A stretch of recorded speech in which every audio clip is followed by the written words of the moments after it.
Nagsuot ng maroon ribbon ang ilang senador at mga empleyado ng Senado bilang pagpapakita ng suporta sa institusyon at sa gitna ng issue ng charter change.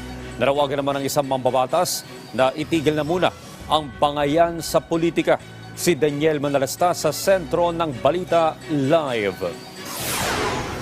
Yes, Audrey, kanina nga pagpasok ng mga empleyado dito sa Senado ay nagsuot sila ng maroon ribbon. Ito, hawak ko ngayon, Audrey. Ito yung maroon ribbon na sinuot ng mga empleyado kanina pa lang pagpasok nila dyan sa entrance. At sinuot din ito ng ilang senador bilang suporta raw ito sa institusyon ng Senado. Ayon kay Senate Secretary Renato Bantug Jr., ito ay inisyatibo ng mga empleyado bilang pagpapakita ng suporta.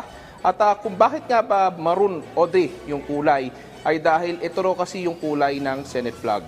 Muling humirit naman ang ilang senador laban sa maugo ngayon na People's Initiative. Pero nilinaw ni Senator J.V. Ejercito na hindi naman sila sarado pagdating sa economic charter change. Nanawagan din ng senador na itigil muna ang bangayan sa politika at unahin muna ang mga mahalagang tungkulin para sa mga Pilipino. Kasunod nito ng maanghang na akusasyon ni dating Pangulong Rodrigo Duterte sa administrasyon. Iginit ng senador na hindi niya susuportahan ang anumang tangkang destabilisasyon. In fact, yung economic provisions, sabi nga namin ay nag-file na si Senate President Mig Zubiri as agreed upon with the House to prevent a political constitutional crisis. I'm not really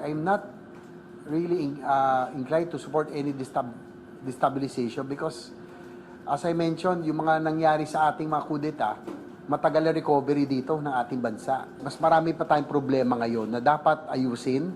Marami pa tayong challenges that we really have to face. As I mentioned, infrastructure, ang dami nating hahabulin.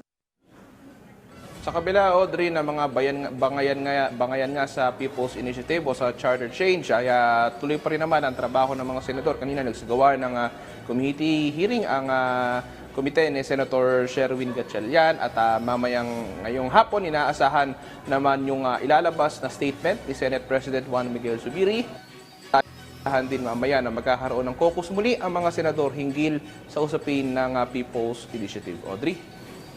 Maraming salamat, Daniel Manalastas.